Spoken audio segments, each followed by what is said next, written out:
Ya, terima kasih. Bismillahirrahmanirrahim. Assalamualaikum warahmatullahi wabarakatuh. Alhamdulillah, segala puji dan syukur kita panjatkan kehadirat Allah Subhanahu wa Ta'ala. Teriring pula sholawat serta salam dan penghormatan kita yang setinggi-tingginya kepada junjungan kita Nabi Muhammad Sallallahu Alaihi Wasallam. Karena tadi sudah ada sambutan-sambutan, jadi saya sekarang langsung to the point aja lah ya, nggak usah pakai yang terhormat, semuanya terhormat lah. Ya, kita ngomongin hal-hal yang terkait dengan fikih puasa. Sebenarnya puasa ini kan udah tiap tahun, bahkan banyak juga di antara kita yang rajin puasa Senin Kamis dan sebagainya. Maka kalaupun sekarang kita bicarakan ini sifatnya cuma refresh aja, cuma penyegaran ulang. Prinsipnya sih kita udah tahu lah, udah paham. Cuma mungkin ada yang perlu sedikit ya kalau ibaratnya mobil tuh Pak, roda tuh kadang-kadang suka buang kanan, buang kiri. Nah kita spuring lah, balancing gitu kira-kira biar enak larinya gitu kan. Jadi gini, Bapak Ibu sekalian, puasa itu kan ibadah yang paling sedikit dan paling hemat resourcesnya. Kalau dibandingkan misalnya kita ngomongin rukun sholat, rukun wudu gitu kan, rukunnya banyak banget tuh rukun sholat ya kan. Ada yang namanya niat, takbiratul ihram, berdiri, baca Fatihah, rukuk, i'tidal, sujud dan sebagainya. Wudu aja juga ribet itu, banyak banget. Tapi yang paling simpel rukun dari sebuah ibadah itu puasa. Rukunnya cuma dua kan? Apa itu? Niat dan ya menahan, udah gitu doang ya kan. Jadi nggak makan, nggak minum, nggak hubungan suami istri, pokoknya enggak lah gitu, enggak ini, enggak itu, enggak apa, diem aja gitu. Orang puasa tuh ya begitu, diem aja kagak ngapa-ngapain. Biasanya bacotnya ke sono kemari, ngomongin orang ini, orang dan sebagainya, diem gitu. Kenapa lu diem aja puasa kan gitu ya. Jadi puasa itu adalah ibadah yang paling simpel sebenarnya, kagak ngapa-ngapain, intinya gitu doang. Asalkan itu diniatkan nawaitu shauma ghadin, ya berarti itu jadi ibadah. Itu ibadah yang paling simpel. Maka puasa itu nggak ada istilah belajar puasa sih sebenarnya gitu. Kalau belajar kan mesti keluar effort gitu kan, keluar tenaga, keluar apa. Ini nggak, cuma diem aja. Malah sebagian orang mengatakan, cuma sebagian orang isunya gitu, bahwa tidurnya orang puasa itu kan ibadah. Maka banyak juga yang percaya itu Pak, banyakan tidurnya daripada puasanya, ya kan? Mentang tuh malamnya dia tahajud, dia tarawih, dia mulai apa segala macam, siang dia balas dendam. Dari subuh, habis sholat subuh dia tidur, bangun jam 12 karena sholat zuhur. Itu kan lumayan berapa jam itu ya kan? Ya misalnya ibadah gande tidur Pak, cuman gande meleng gitu kan, gande tidur doang dapat pahala gitu. Saking lamanya dia tidur tuh, begitu dia bangun kecapean. Maka habis sholat dia tidur lagi, capean gitu kan. Iya kan? Maka lu tidur lagi, capek banget lu tidur seharian gitu. Nah ada gitu bangun asar, ya kan? Bangun asar sholat doang. Ditanya, kenapa lu tidur lagi? Bukan, mimpi barusan, mimpi begadang gitu. Mimpi begadang, bangun-bangun pengen tidur ya kan gitu. Jadi kan ujung-ujungnya banyakan apa tidurnya. Nah tapi dia pakai hadis yang ini dimasalahin sama ulama sih, hadisnya ya kenapa enggak sih tidurnya orang puasa itu ibadah? Ya sebenarnya sih banyak yang bilang nggak benar tuh hadis gitu kan, tapi keren itu tidurnya orang puasa adalah ibadah, kebetulan tidur daripada puasanya gitu ya. Jadi prinsipnya tuh puasa adalah ibadah yang paling enak, paling simpel dan sebagainya. Nah cuman kita juga harus jaga jangan sampai ada puasa-puasa kita ini yang nggak diterima. Bukan karena pahalanya kurang, tapi emang nggak diterima karena nggak sah. Apa itu? Gini, kalau misalnya kita lagi puasa, terus ternyata mungkin karena ya baru tumben lah hari pertama gitu kan, lupa kalau kita lagi puasa, gitu. Sahur sih udah niat gitu kan, karena habis subuh tidur lagi itu, begitu bangun, nah comrok tuh ada gitu kan, main lop aja gitu kan, enak masih ada, tambah 2, 3, akhirnya pakai nasi lah sekalian pakai nasi gitu kan, pakai nasi sepiring habis nambah lagi gitu kan, udah selesai minum dah tuh glok gitu baru Astagfirullah. Ramadan ya gitu. Pak, batal nggak? 2 piring loh. Kalau emang orang lupa, kan memang dia kagak ingat, ya kan? Rezeki itu jatuhnya itu, ya kan? Istilahnya batal enggak, puasanya sah, enggak pakai denda juga, enggak dosa juga, plus perut kenyang, ya kan? Nah itu Pak tuh, yang itu namanya rizqun minallah, itu rezeki dari Allah, ya kan? Makanya kalau kita doa tuh, ya boleh juga tambahin, ya Allah banyak rezeki saya, apa? Ya sering-sering aja dibikin lupa Allah kan gitu. Banyak lupa yang daripada itu lupa. Tapi nah ini yang penting nih sekarang, yang hati-hati. Lupa itu beda sama keliru. Keliru itu beda sama lupa. Contohnya keliru nih, kirain mah belum subuh gitu kan, masih sahur aja gitu kan, ternyata udah lewat Pak subuhnya. Ada tuh, ada dibikin sinetronnya lagi sama Bajuli, ya kan? Dia lagi sahur tuh Pak, nyaur gitu kan, si Oneng lewat, Neng, sahur loh, sahur tuh barokah tau nggak gitu. Kata Oneng, udah bang tadi waktu lagi sebelum imsak. Hah? Tadi sebelum imsak, emang sekarang jam berapa? 6:30. Nah itu kira-kira gimana, dia sahur terusin nggak? Terusin. Karena puasanya udah batal ya kan, terusin aja udah batal, bilang apa ya udah nanti habis lebaran ganti itu hari gitu. Emang nggak bisa disamain dengan orang lupa? Enggak, dia bukan lupa, dia emang niatnya emang makan kan, emang niatnya sahur gitu loh, cuma dia keliru. Nah itu keliru menentukan waktunya. Nah ada juga orang keliru dibalik Pak, kirain mah udah maghrib, ternyata belum. Ada juga tuh kasus kayak gitu. Zaman dulu sih, kalau sekarang mungkin hampir nggak mungkin ya. Kan sekarang handphone kita kan semua sudah online. Jadi jadwal maghrib itu insya Allah udah pasti. Kalau kemarin-kemarin kan enggak. No, jam dinding kayak gitu Pak, hati-hati tuh. Kalau kita lagi cepetan, kacau itu, ya kan? Dan yang paling kacau tuh kejadian masjid samping rumah saya tuh. Itu tahu jam masjidnya kecepatan gara-gara ganti baterai ini kan bagaimana gitu. Kecepatan belum waktunya maghrib, masih kurang 5 menit. Iya, main muazinnya main azan aja. Allahu Akbar, Allahu Akbar. Saya perhatian tuh, kurang 5 nih, ya kan? Saya pengen pastiin saya nyalain TV gitu. Belum ada yang azan, mana kagak ada yang azan gitu kan. Itu masih Allahu Akbar, Allahu Akbar. Kacau nih orangnya gitu kan. Keluarga saya bilang, jangan ada yang makan dulu, ini kayaknya bermasalah nih masjidnya gitu. Kita hati-hati. Bener Pak, asyhadu Allah, berhenti langsung. Lalu asyhadu Allah, berhenti gitu kan.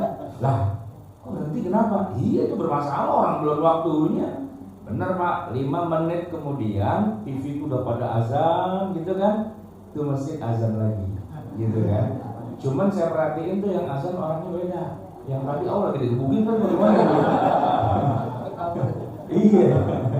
Udah, kita makan deh tuh puasa, kan buka puasa, Allahumma lakasuntu, makan lagi asik makan, pintu rumah saya diketok. Adik saya tuh samping rumah dimasuk, Assalamualaikum, misalnya itu azan 2 kali bagaimana ceritanya katanya. Yang pertama hoax, karena belum selesai gitu kan. Yang benar yang kedua, nanti dia kita dulu udah makan.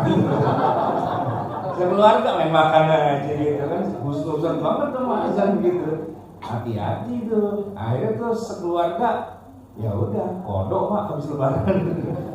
Tuh memang nggak lebaran kagak ada makanan pada diem aja. Kodok nih gitu ya waktu itu katanya. Hati-hati Pak, ya kan. Maka saya sih punya kebiasaan di rumah tuh kalau nonton TV, biar kata ada TV yang udah azan, saya tetap cek TV yang lain Pak. Iya kan? Karena boleh jadi tuh kebetulan kejadian juga tuh dulu mertua saya kan orang Jawa Timur. Pas lagi puasa lagi ke Jakarta nih ceritanya.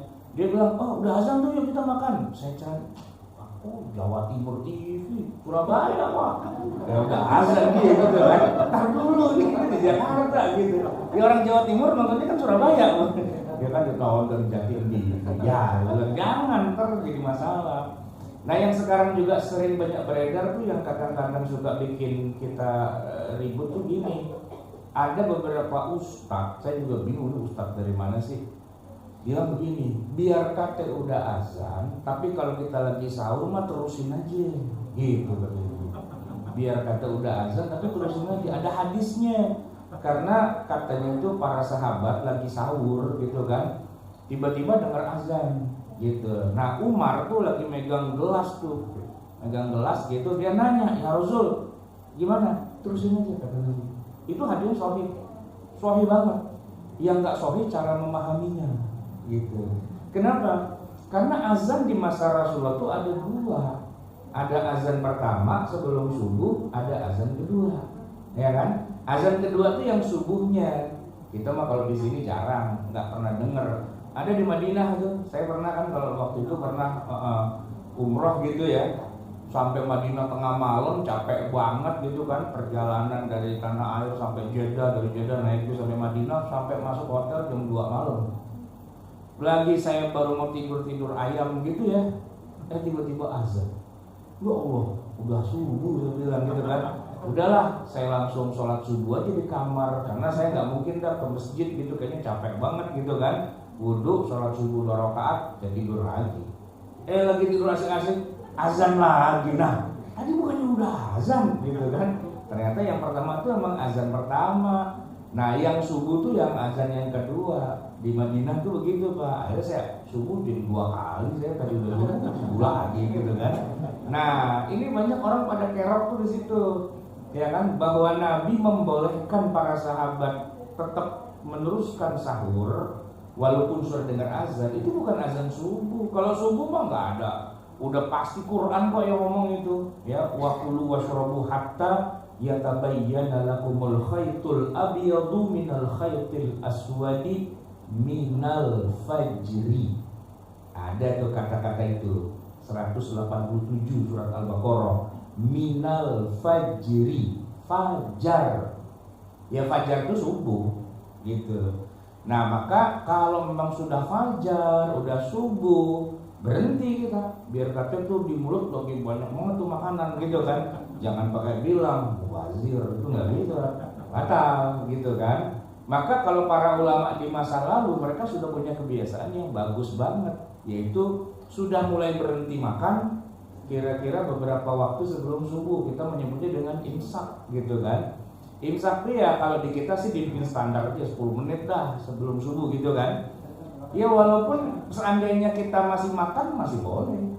Imsak kan kita tahunya ada imsak kalau bulan Ramadan. Di luar Ramadan emang ada imsak? Enggak ada kan? Kita puasa Senin Kamis udah imsak no? Enggak ada. Mesti juga bilang imsak enggak gitu. Ya kalau kita puasa Senin Kamis ya batasnya subuh. Nah kalau Ramadan kenapa jadi imsak? Ya bagusnya udah imsak tuh kita udah nggak makan nggak minum dah. Tapi kalau emang ternyata kita kebetulan bangunnya rada kesiangan, bangun lagi imsak gitu kan, sahur nggak gitu? Sahur, yang penting belum subuh. Nah kalau masjid dekat rumah saya tuh dia cakep tuh, ada baca tarhim gitu, ya dibaca apa tuh, ya arhamar irhamna gitu kan. Udah gitu dia baca bijahi sayyidina Abi Bakr as-Siddiq radhiyallahu anhu. Abu Bakar dulu tuh kan. Kalau masih Abu Bakar, makan aja terus masih Abu Bakar. Bijahi sayyidina Umar bin Khattab radhiyallahu anhu. Separuh dah tuh, separuh ya kan. Nah kalau udah Utsman enggak hati-hati tuh, apalagi udah Ali, udah berhenti gitu. Ya kan? Bijahi sayyidina Ali bin Abi Thalib radhiyallahu anhu. Tak dum Allahu Akbar. Wah, masih penuh gitu kan. Lepehin mau enggak mau ya kan. Jangan bilang ditelan aja, nggak apa-apa, kata Nabi boleh. Wah itu mah bukan azan subuh, itu azan sebelum subuh. Nah ini yang banyak suka kerok tuh di situ. Keroknya tadi ada beberapa ustadz yang cara ngajarinnya tuh kayak gitu. Saya bilang gini, untungnya apa sih kayak gitu? Emang kalau udah azan makan terus jadi kuat gitu seharian puasa? Kan nggak ada, orang beda 5 menit doang ya kan. Mendingan kan kita pray aja udah dulu, berhenti gitu kan. Sebelum waktunya kita udah berhenti gitu.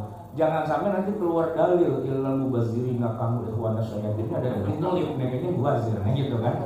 Jangan sampai kayak gitu tuh kan. Nah, jadi sebelum subuh udah berhenti, masuk maghrib jangan segera bergaras gitu. Hati-hati dulu, jangan main nyemplok aja tuh. Karena nggak bisa jadi salah di situ Pak ya. Baik. Kemudian secara hukum Quran aslinya tuh memang Quran membolehkan orang yang dalam keadaan sakit atau dalam keadaan safar untuk tidak puasa. Itu memang boleh. Dengan konsekuensi kan harus ganti.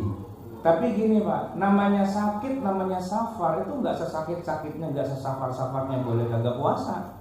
Sakit nih misalnya, hanya sakit jenis tertentu saja yang boleh kita kagak puasa. Nggak sembarang sakit, sakit hati kagak puasa. Sakit hati gue ngomelin, diomelin Pak sama kepala sekolah, sama ketua yayasan, habis gue ngomelin gitu, dia makan. Kenapa lu sakit hati gue ngomelin gitu? Ya enggak lah, kalau sakit hati itu enggak ada hubungannya. Bahkan sakit yang secara fisik pun belum tentu Pak.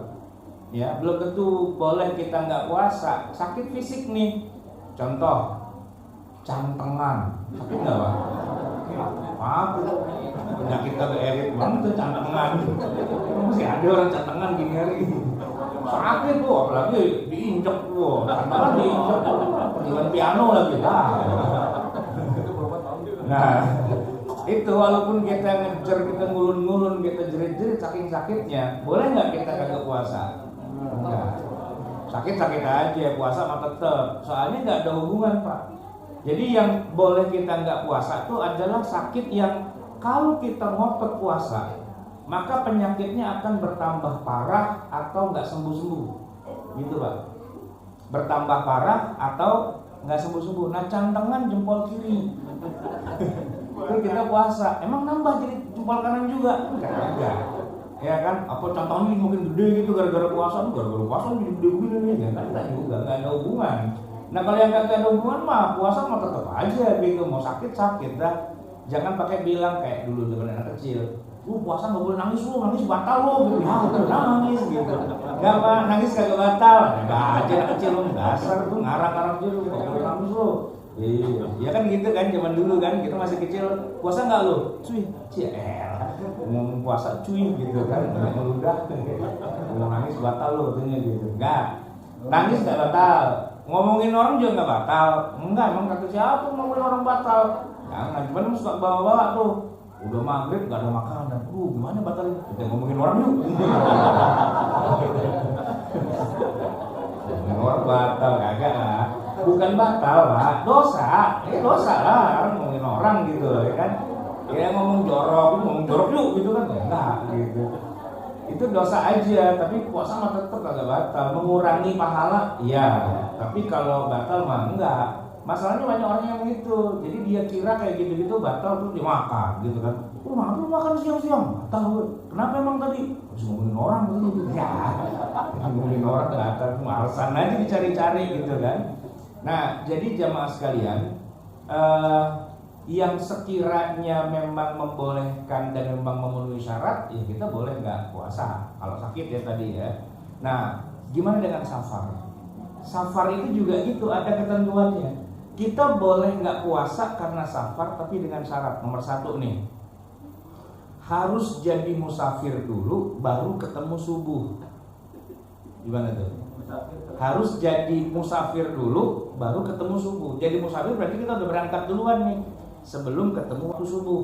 Kalau niat kita misalnya pulang kampung, ini kan walaupun Betawi tapi kan banyak yang nempel pulang kampung orang sih gitu ya.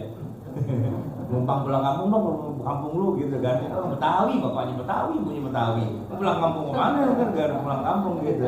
Tapi kan dia punya kontrakan gitu. Nah yang kontrak orang Jawa tuh, gua numpang pulang kampung dong rumah lu gitu. Ada kayak gitu.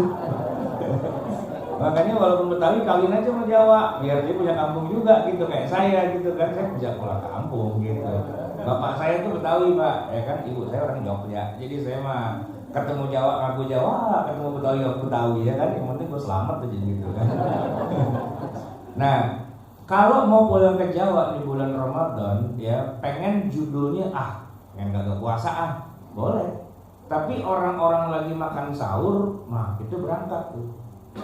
Berangkat. Jadi nanti biar maksudnya apa? Biar pas ketemu subuhnya kita memang sudah jadi musafir. Nah, di jalan tol tuh, wah subuh nih kita sholat subuh kan. Nah habis subuh kita ngopi, nggak apa-apa, boleh. Sarapan itu boleh, tapi dengan syarat berangkatnya sebelum subuh. Nggak boleh kita sahur dulu, puasa dulu, terus jalan gitu, terus siang-siang buka, nggak boleh, nggak boleh. Itu ada ketentuannya, nggak main buka-buka aja kan kita musafir, boleh buka. Musafirnya sebelum subuh, gitu. Nggak boleh musafirnya udah siang udah sore ya. Kalau udah siang udah sore mah dari awal sudah memulai hari itu dengan puasa, nggak boleh batalin.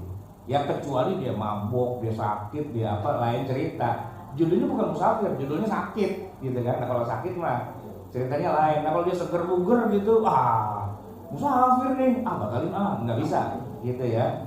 Termasuk nggak boleh juga dari awal udah nggak puasa, nggak boleh, ya. Ya dia nggak puasa nih pagi-pagi jam 7 bulan Ramadan, jam 7 pagi sarapan. Nah lu kenapa lu pada kagak puasa? Musafir. Emang kapan berangkatnya? Entar sih habis tarawih. Nggak bisa. Nggak ngakalin tuh namanya, nggak bisa begitu. Musafir nggak bisa. Kan tuh banyak orang yang kayak gitu pak, ya kan? Belum jadi musafir udah jamak duluan, nggak bisa. Daripada terjamak di jalan, gue ribet, gue jamak duluan, takdim di rumah, nggak bisa. Ente musafir dulu, baru ente bisa jamak, gitu. Jamak di rumah, belum jadi musafir. Ya kan, pulang juga gitu kan, pulang nih maghrib isya gue jamak takhir di rumah, nggak boleh. Jamak takhir itu di jalan. Jadi kalau misalnya nih kita mendarat naik pesawat misalnya kan, maghrib lewat, isya lewat, nggak apa-apa. Mendarat di Cengkareng jam 9 malam, langsung cari musola. Sholat maghrib di situ 3 rakaat, isya masih boleh kita jamak dan qashar 2 rakaat boleh. Terus baru kita pulang gitu. Jangan udah sampai rumah, iya maghrib tadi belum dijamak, kagak aji, kagak bisa. Masuk rumah status musafir udah hilang. Iya, status musafir udah hilang sampai rumah. Kalau udah begitu gimana? Balik lagi gimana? Ya musafir lagi, balik lagi semua. Iya, jadi status sebagai musafir itu harus diperhatikan. Nggak boleh ngambil apa istilahnya fasilitas kalau statusnya belum terjadi atau malah sudah lepas, gitu ya, gitu loh. Ya ibaratnya udah cerai masih berduaan aja, katanya mau cerai gitu. Awalnya lu ingat mantan katanya, tapi kalau kawin lagi dari mula, gitu kan? Ingat mantan, nggak bisa. Nah, itu harus ada ketentuan. Makanya juga walaupun udah ya istilahnya udah nentuin tanggal, nentuin hari, ya kan bakalannya akan nikah juga, kagak boleh berduaan. Kenapa? Belum waktunya gitu. Enggak mau jajan-jajan doang, cicip-cicip doang, kagak bisa juga. Nyicipin lo pakai mangga enggak gitu. Oke, itu yang terkait dengan keringanan ya, entah karena sakit, entah karena musafir. Nah, jamaah sekalian, ada beberapa perbuatan dalam puasa yang para ulama tuh khilafiyah. Apakah itu termasuk batal apa enggak? Kalau makan mah udah pastilah batal, minum pasti batal. Cuman misalnya begini, siang-siang kita disuntik, diinjeksi, atau kita diinfus. Saya ngomongin infus dulu nih ya. Orang lagi puasa diinfus, batal nggak? Tahu nggak infus itu apaan? Cairan kan, isinya itu kan glukosa, ya kan? Itu langsung tembus ke urat nadi kita, ke aliran darah, iya, memberikan glukosa kepada darah, sehingga orang yang diinfus itu seger, dia dapat nutrisi dari infusannya itu. Secara fisik dia kagak makan, dia kagak minum, kagak ngunyah, perutnya juga tidak mencerna, tapi tubuhnya seger. Nah, itu masuk batal apa enggak?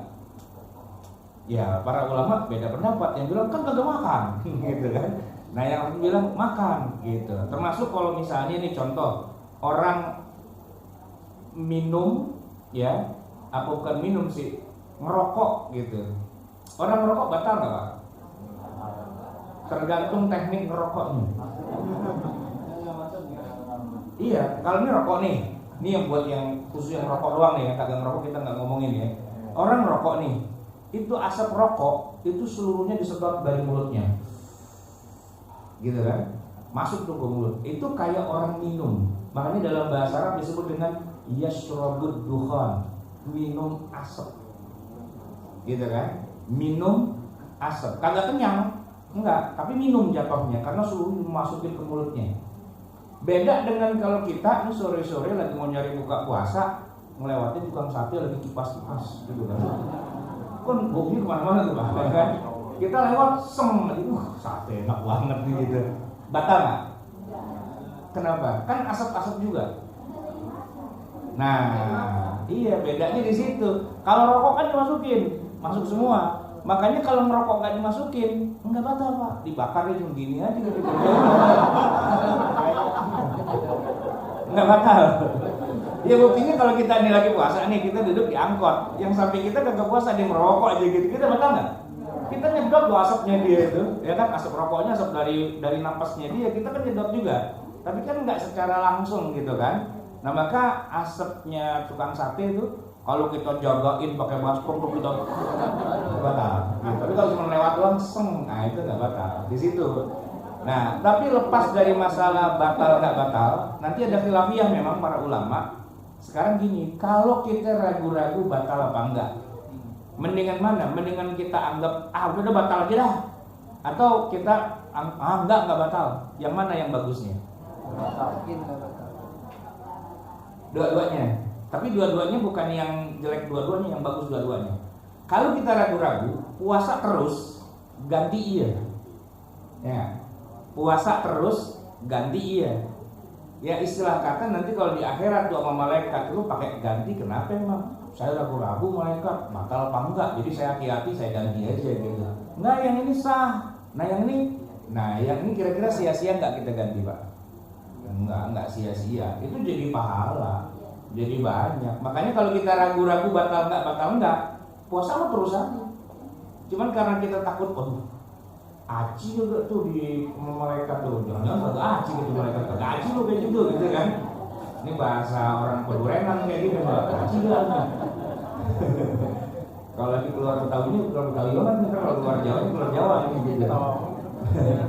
Nah itu kita ganti aja, gitu. Ganti nanti kodok dah gitu. Biar dua-duanya dapat. Seandainya ini dianggap sah, yang kodoknya jadi tambahan. Tapi kalau ini kagak sah, nah alhamdulillah udah ada kodoknya gitu. Kalau udah sah dan ada kodoknya, setidak-tidaknya jadi tambahan pahala. Kalau tambahan pahala enak apa enggak? Enak kan, nggak ada orang di akhirat tuh wajahnya sedih banget. Kenapa Pak? Saya kebanyakan pahala nih. Lalu sombong amat jadi orang. Kebanyakan pahala. Nah itu yang harus kita hati-hati. Oke ya. Itu sedikit tentang puasa. Saya kira semua udah tahu sih, cuman saya aja yang disuruh ngelawak di sini biar pada tahu gitu. Jangan ketawa cuma tawain saya. Ngomongin ibadah di luar puasa. Jadi kan Ramadan itu yang paling ikonik dari semua jenis ibadah itu adalah tarawih. Kalau puasa ya, misalnya gini Pak, misalnya kita di dalam Ramadan tuh ada bolong-bolongnya, ibu-ibu mungkin haid, atau mungkin ada yang nifas, bapak-bapak tadi ada yang musafir, sakit atau segala macam, kan kita bisa ganti di hari yang lain, ya kan? Kalau puasa nih. Tapi kalau yang namanya tarawih bisa nggak diganti di hari yang lain? Kalau nggak percaya, ntar ya habis Lebaran, hari kedua, hari ketiga, bapak ke masjid dah, habis Isya, gitu. Dikunci Pak di masjid itu. Iya, marbot bilang ngapain Pak? Mau tarawih? Ya lah, Pak tarawih gini hari kemarin Pak tarawih. Gitu. Sekarang mau orang Lebaran, nggak ada orang salat tarawih di luar Ramadan. Dan satu Ramadan kan cuma 1 bulan, maksimal kan cuma 30 malam. Dalam setahun kita cuma dikasih tuh kesempatan sholat tarawih cuma 30. Di luar itu kagak ada tarawih-tarawihan, nggak ada. Kalau tahajud, ya tahajud mah bebas. Tiap malam mau Ramadan mau nggak Ramadan, Nabi tetap tahajud. Cuman yang unik dan hanya ada pada Ramadan itu adalah tarawihnya itu. Dan itu memang unik banget Pak. Soalnya begini, nih kalau saya sedikit cerita tentang bagaimana disyariatkannya tarawih ya, yang kemudian kita jadi pada ribut mau 23 apa jadi 11 atau berapa gitu kan. Memang karena di zaman Nabi itu jadi masalah tarawih itu. Gara-garanya gini. Pertama Ramadan diwajibkan itu kan di tahun kedua setelah Nabi hijrah ke Madinah. Kalau selama di Mekah 13 tahun tuh nggak ada kewajiban puasa. Jadi kutiba alaikumusiyam itu tahun kedua setelah Nabi hijrah. Nah besoknya mulai puasa. Malam tuh habis sholat isya, jamaah pulang, Nabi kagak pulang, dia sholat sendirian, kagak ngajak-ngajak orang di masjid tapi. Nah 1, 2, 3 sahabat yang lihat Nabi sholat, nah sholat apaan tuh? Gitu kan? Dia pada ngikut aja di belakangnya gitu. Nah rupanya malam kedua bocor itu. Ternyata habis sholat isya Nabi bikin sholat khusus tapi nggak bilang-bilang gitu, nggak pakai bikin flyer undangan gitu. Kalau kita kan bikin tuh ya, ada nama-nama koriknya, nama ustadznya gitu kan, terakhir infak sekian gitu kan. Kalau zaman Nabi enggak, bocor aja gitu. Nah karena bocor banyak yang datang. Jadi 2 malam aja itu udah rame itu satu masjid. Begitu malam ketiga, agak muat Masjid Nabawi. Semua orang pada ikut. Waktu itu namanya belum ada, belum disebut tarawih. Tarawih itu nanti dikasih namanya setelah Nabi, para sahabat wafat, baru para ulama bilang itu namanya tarawih. Kalau di zaman Nabi kagak ada namanya. Dan anehnya masuk malam keempat. Tadi kan udah ya malam pertama, kedua, ketiga, makin rame. Malam keempat Pak, begitu salam sholat isya Nabi pulang, nggak nongol lagi. Kan para sahabat tuh penuh tuh di masjid. Pada yang agak pulang, nanya bilang, Nabi kemana? Tahu dia pulang, gitu kan? Ke WC kali, gitu. Ntar kita tungguin aja, gitu. Tungguin sampai panjang matanya, kagak balik, gitu kan? Sampai malam, akhirnya pada bubar. Udah bubar, Nabi kagak ini. Besoknya begitu ketemu Nabi langsung, gimana langsung kita semua nungguin, gitu kata Nabi. Dan dia tahu nggak kenapa saya pulang dan kagak balik lagi? Saya ketakutan, kata Nabi. Hah? Ketakutan? Takut apaan ya Rasul? Saya takut kita lagi sholat berjamaah rame-rame, tiba-tiba Jibril datang. Nah cakep lah kalau Jibril datang. Bukan cakep masalahnya. Kalau dia bilang wajib ya,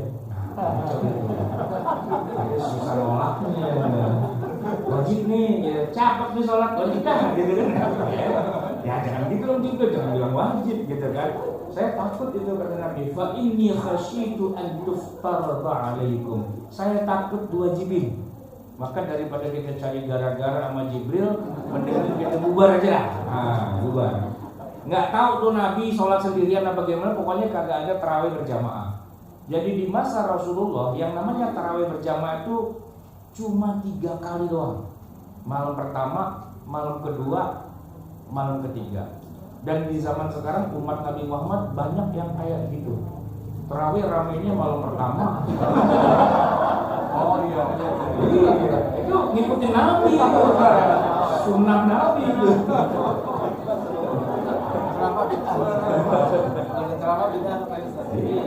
Masjid samping rumah saya itu kalau malam pertama kalau bisa lewat jalannya tutup. Iya. Jamaah itu banget. Saya lewat tuh jagain sama ansip gitu. Kenapa nih? Mohon maaf Pak Ustaz, muter dah nih, jalannya kagak muat sih, kita muter sana dah gitu kan. Tapi gak apa-apa, ntar kalau udah 3 hari juga udah surut katanya gitu. 3 hari surut Pak, udah setengah-tengah Ramadan, imamnya aja pulang kampung. Imam kemarin pulang kampung. Nah, itu sesuai dengan sunnah memang ya. Ya tarawih malam pertama, malam kedua, malam ketiga. Nah, kalau di zaman Nabi itu alasannya bukan pulang kampung, alasannya karena Nabi takut diwajibin. Jadi malam keempat, 5, 6, 7 sampai malam takbiran, masjid sepi, gak ada. Nah, ada peristiwa orang sholat tarawih kok dibubarin, ya itu di zaman Nabi. Yang bubarin langsung Nabi. Iya kan?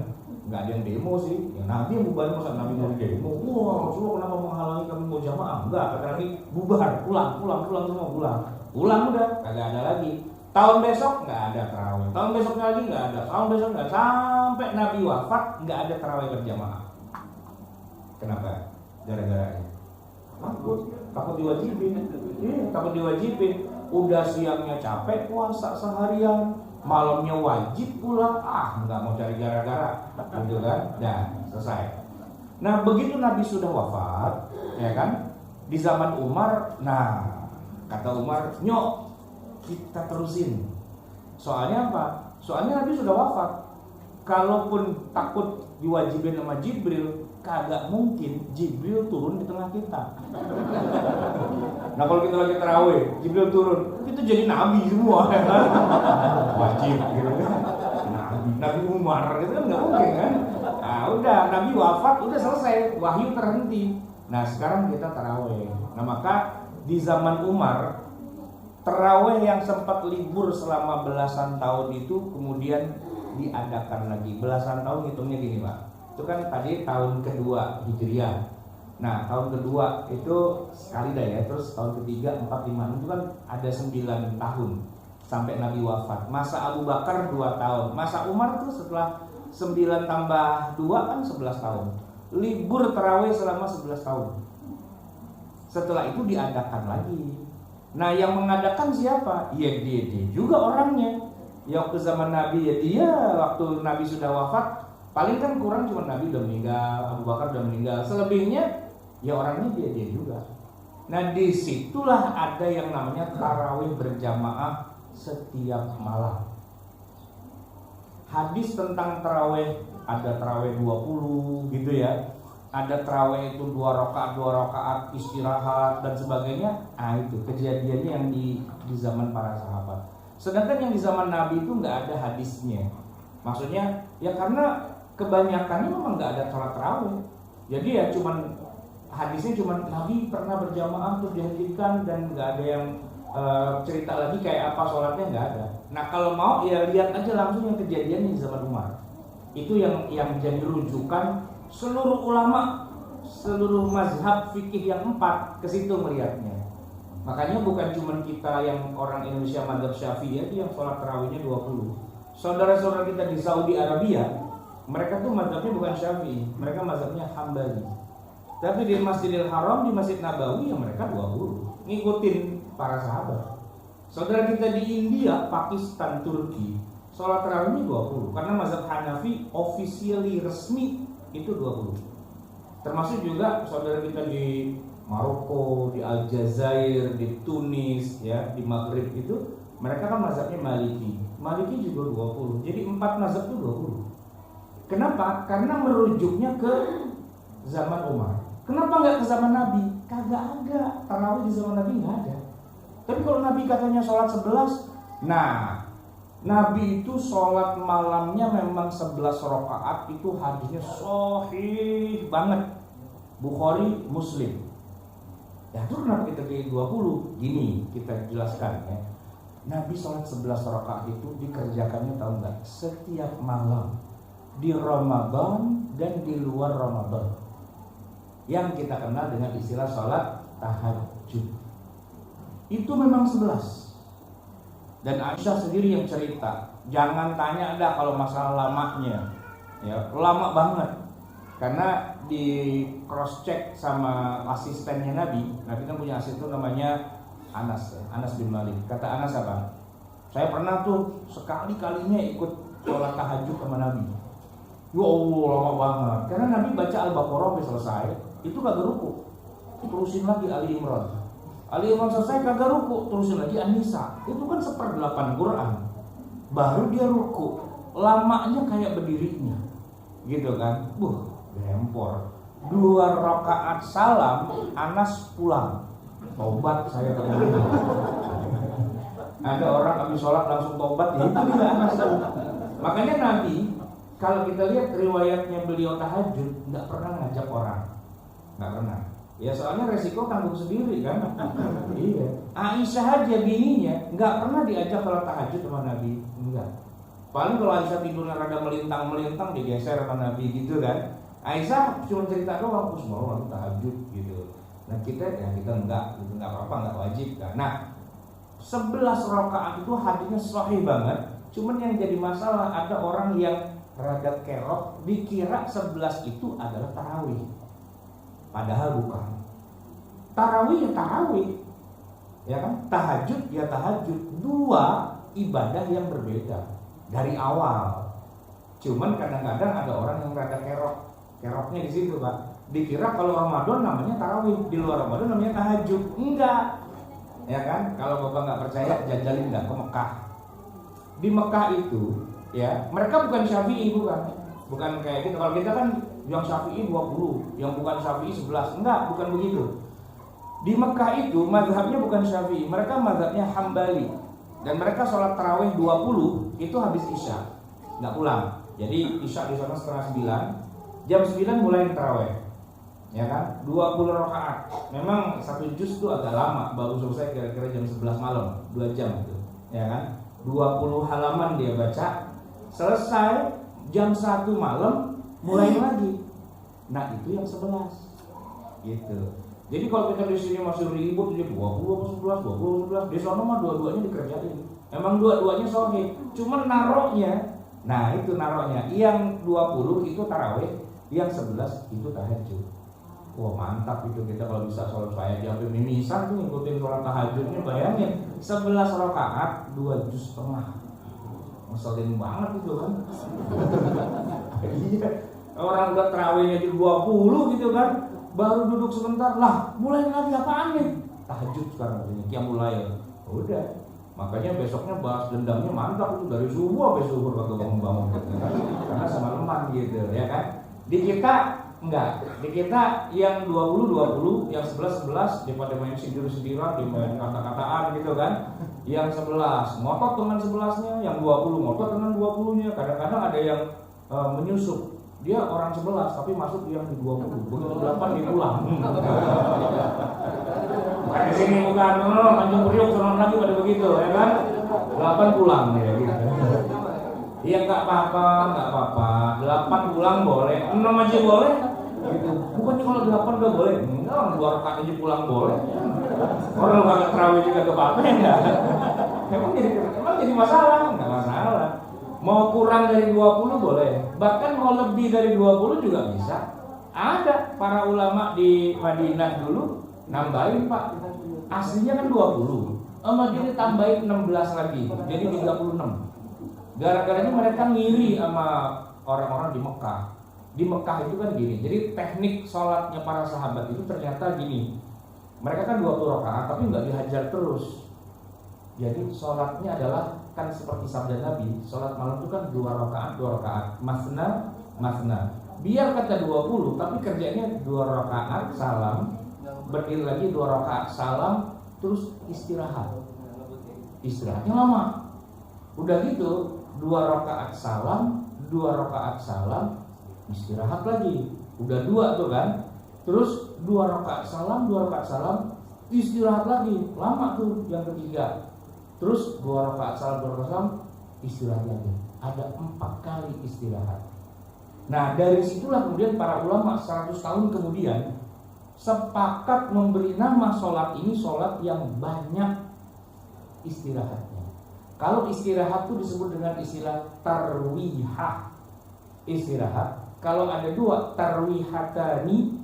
Nah, kalau banyak tarawih, sholat yang banyak istirahatnya. Kenapa? Karena gini, tarawih di zaman Nabi atau di zaman Umar itu yang ikut semua orang, penduduk tuh ikut. Makanya Nabi bikin lebih mudah, yaitu dibanyakin istirahatnya. Walaupun demikian, walaupun istirahat, saya nggak berdiri, nggak baca Quran, cuma duduk doang gitu kan, tapi tetap dihitung sebagai sholat. Nah, jadi sholatnya itu 2 rakaat salam, 2 rakaat salam, istirahat. Walaupun istirahat, argo jalan terus.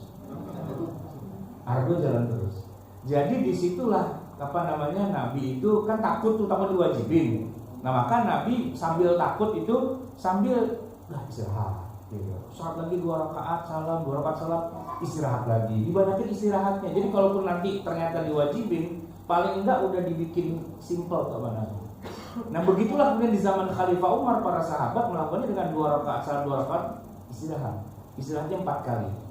Nah, sepeninggal mereka di Mekah, orang kalau istirahat kan iseng.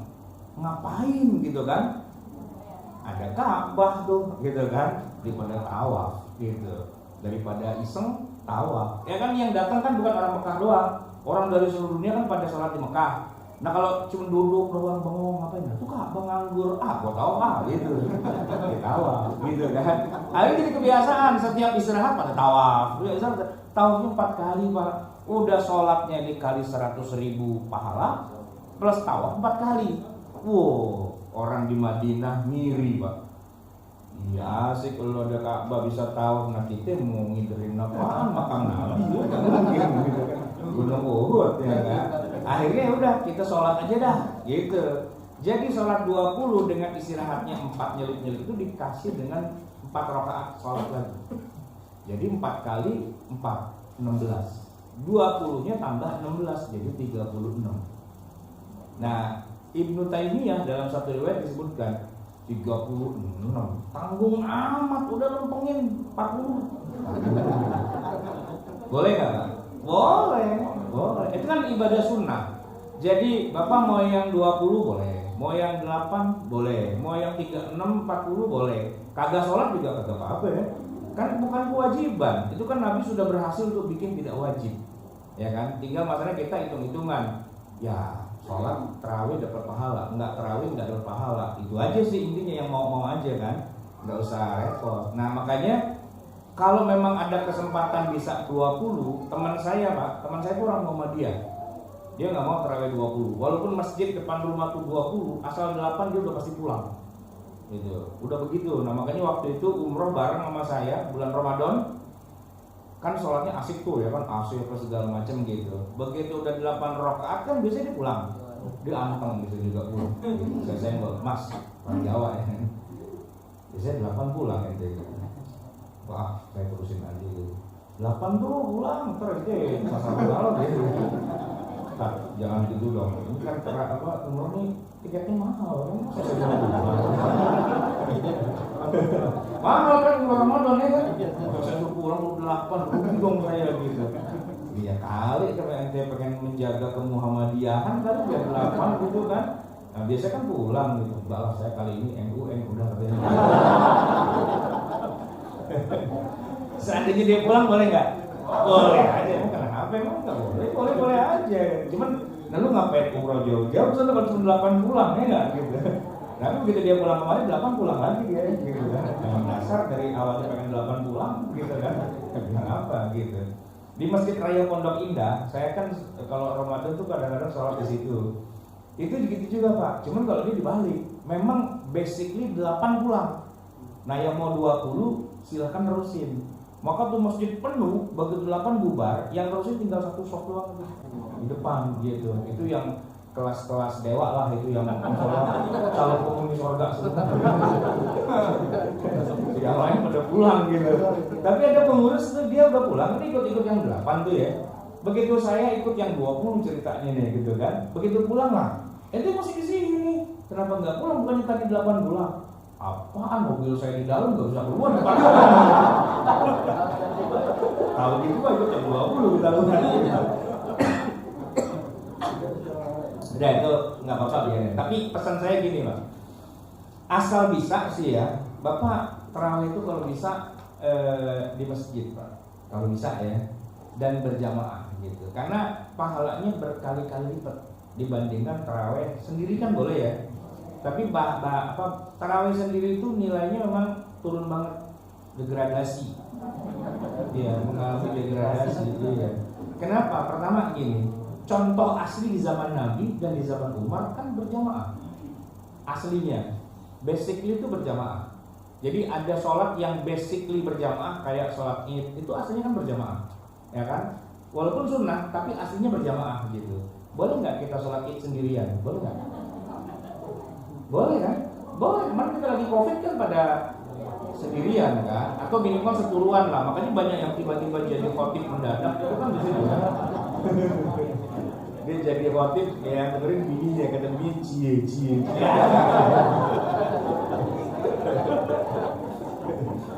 Udah gitu minta amplop lagi sama bininya.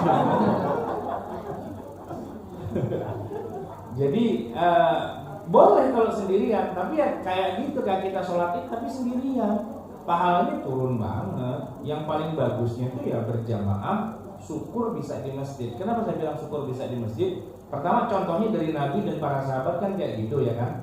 Yang kedua, di masjid itu kita bisa sekalian niatnya nawaitul i'tikaf. Saya niat i'tikaf. Nah, bab i'tikaf ini saya mau sekalian santunin jadi begini. Kita nih umat Islam di Indonesia rata-rata mazhab Syafi'i, bab i'tikaf tuh kita asik banget. Berapapun waktu yang kita keluarkan untuk ada di masjid, itu semua dianggap sebagai i'tikaf. Walaupun cuma istilah kata cuma numpang ngaso doang sebentar gitu kan, atau numpang tidur doang, sambil tidur sambil lihat nawaitu i'tikaf gitu kan, sambil juga baca Allahumma ini apa tuh Pak bika ahya wa amut. Nah sekalian doanya dua tuh, doa tidur sama doa i'tikaf. Dapat tuh tidurnya dapat pahala, i'tikafnya dapat pahala gitu kan. Nah tarawih itu Pak, kita masuk masjid kan isya ya jam 7 lah kalau misalnya gitu. Ya habis sholat isya itu kita kan boleh jadi langsung tarawih, ada juga masjid yang pakai ada apa kultum atau ceramah gitu kan. Ya paling enggak setengah 9, jam 9 kan kita baru pulang. Bayangin coba 2 jam kita tuh i'tikaf di masjid gitu. Itu lebih dari segala sesuatunya. Apalagi kalau bisa rutin, cakep banget gitu. Cuman yang susah memang yang rutinnya itu Pak. Ya kan, kita kan bisa tuh tarawih malam pertama, kedua, ketiga bisa. Tapi malam sorenya kan kita pindah ke mall, ya kan, pindah ke jalanan, pindah ke mana. Apalagi ada satu tuh yang masalah tuh. Kadang kita sulit bikin acara buka puasa bersama. Iya nggak apa-apa sih buka puasa bersama, emang salah? Enggak. Cuman ngobrolnya itu sampai jam 9 kadang-kadang, tarawih udah lewat gitu kan. Nah itu hati-hati. Bukannya nggak boleh, boleh aja, cuman rugi. Soalnya apa? Ini saya mau kasih tahu satu rahasia. Ya bukan rahasia sih kalau kita kasih tahu ya. Maksudnya tuh orang banyak nggak ngeh gitu. Gini. Masih ingat kan Lailatul Qadar itu tanggal berapa?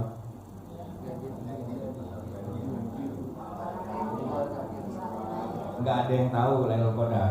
Rasulullah aja juga nggak tahu. Kalau tahu mah dia sebut aja. Karena gini, setelah kita teliti semua hadis-hadis Lailatul Qadar, memang dia bisa saja berpindah-pindah Lailatul Qadar itu.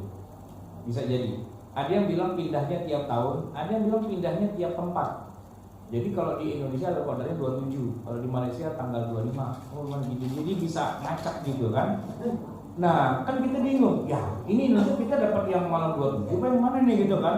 Udah malam 27 kita begadangin, ternyata Lailatul Qadarnya nyelip di malam 26. Kan ngeselin gitu, ya kan? Nah, ini kalau main petak umpet kayak gini mungkin kita jadi susah nih karena perhitungan. Nah, solusinya sederhana.